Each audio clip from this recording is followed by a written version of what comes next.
The wisest person I ever met in my life, a third grade dropout. Wisest and dropout in the same sentence is rather oxymoronic, like jumbo shrimp.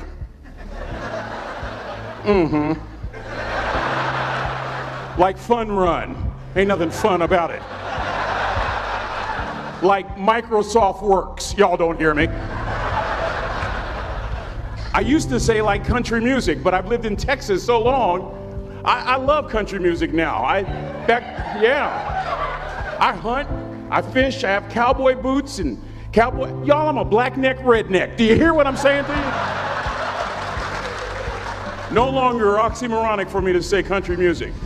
And it's not oxymoronic for me to say third grade and dropout.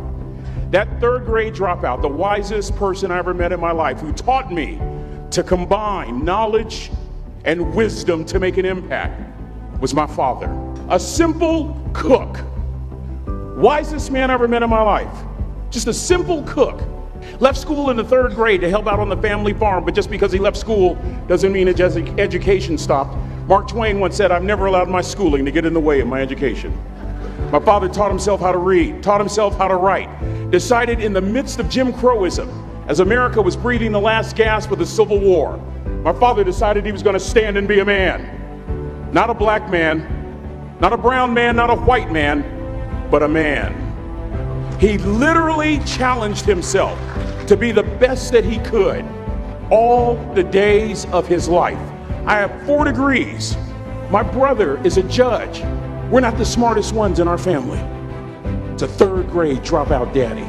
A third grade dropout daddy who was quoting Michelangelo, saying to us, "Boys, I won't have a problem if you aim high and miss, but I'm going to have a real issue if you aim low and hit."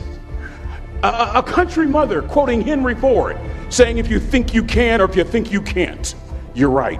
I learned that from a third grade drop. Simple lessons. Lessons like these. Son, you'd rather be an hour early than a minute late. We never knew what time it was at my house because the clocks were always ahead. My mother said for nearly 30 years my father left the house at 3:45 in the morning. One day she asked him, "Why, Daddy?" He said, "Maybe one of my boys will catch me in the act of excellence. I want to share 2 things with you. Aristotle said you are what you repeatedly do. Therefore, excellence ought to be a habit, not an act." Don't ever forget that. I know you're tough, but always remember to be kind. Always. Don't ever forget that. Never embarrass mama. Yeah. If mama ain't happy, ain't nobody happy. If daddy ain't happy, don't nobody care. But you know, I'm trying to tell you. Next lesson. Lesson from a cook over there in the galley. Son, make sure your servant's towel is bigger than your ego. Ego is the anesthesia that deadens the pain of stupidity. Y'all might have a relative in mind you want to send that to. Let me say it again. Ego is the anesthesia that deadens the pain of stupidity. Pride is the burden of a foolish person. John Wooden coached basketball at UCLA for a living, but his calling was to impact people. And with all those national championships, guess what he was found doing in the middle of the week? Going into the cupboard, grabbing a broom, and sweeping his own gym floor. You want to make an impact? Find your broom. Every day of your life, you find your broom. You grow your influence that way. That way you're attracting people so that you can impact them. Final lesson. Son, if you're going to do a job, do it right. I've always been told how average I can be. Always been criticized about being average. But I want to tell you something. I stand here before you, before all of these people, not listening to those words, but telling myself every single day to shoot for the stars, to be the best that I can be. Good enough isn't good enough if it can be better, and better isn't good enough if it can be best. Let me close with a very personal story that I think will bring all this into focus. Wisdom will come to you in the unlikeliest of sources, a lot of times through failure. When you hit rock bottom, remember this. While you're struggling, rock bottom can also be a great foundation on which to build and on which to grow. I'm not worried that you'll be successful. I'm worried that you won't fail from time to time. Person that gets up off the canvas and keeps growing, that's the person that will continue to grow their influence. Back in the 70s, to help me make this point, let me introduce you to someone. I met the finest woman I'd ever met in my life. Back in my day, we'd have called her a brick house. This woman was the finest woman I'd ever seen in my life. There's just one little problem. Back then, ladies didn't like big old linemen. The Blind Side hadn't come out yet. They like quarterbacks and running backs. We're at this dance, and I find out her name is Trina Williams from Lompoc, California. And we're all dancing, and we're just excited. And I decide in the middle of dancing with her that I would ask her for her phone number. Trina was the first one. Trina was the only woman in college who gave me her real telephone number. The next day, we walked to Baskin & Robbins ice cream parlor. My friends couldn't believe it. This has been 40 years ago, and my friends still can't believe it. We go on a second date, and a third date, and a fourth date. We drive from Chico to Vallejo so that she could meet my parents. My father meets her. My daddy, my hero, he meets her, pulls me to the side and says, "Is she psycho?" But anyway, we go together for a year, 2 years, 3 years, 4 years. By now, Trina's a senior in college. I'm still a freshman, but I'm working some things out. I'm so glad I graduated in 4 terms. Nixon, Ford, Carter, Reagan. So now it's time to propose. So I talk to her girlfriends, and it's California. It's in the 70s, so it has to be outside. Have to have a candle, and you have to have, some chocolate. Listen, I'm from the hood. I had a bottle of Boone's Farm wine. That's what I had. She said yes. That was the key.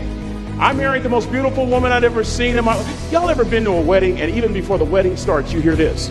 How in the world? And it was coming from my side of the family.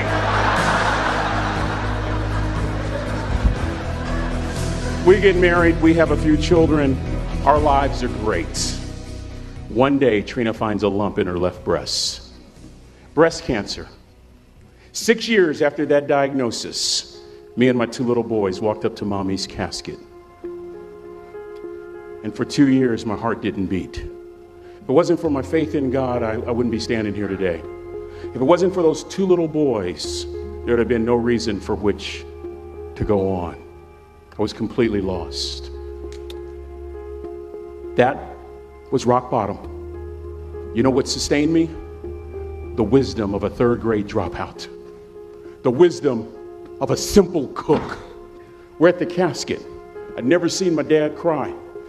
But this time I saw my dad cry. That was his daughter. Trina was his daughter, not his daughter-in-law. And I'm right behind my father, about to see her for the last time on this earth. And my father shared 3 words with me that changed my life right there at the casket. It would be the last lesson he would ever teach me. He said, "Son, just stand. You keep standing. You keep standing, no matter how rough the sea, you keep standing." And I'm not talking about just water. You keep standing. No matter what, you don't give up. And as clearly as I'm talking to you today, these were some of her last words to me. She looked me in the eye and she said, "It doesn't matter to me any longer how long I live. What matters to me most is how I live." I ask y'all one question, a question that I was asked all my life by a 3rd grade dropout.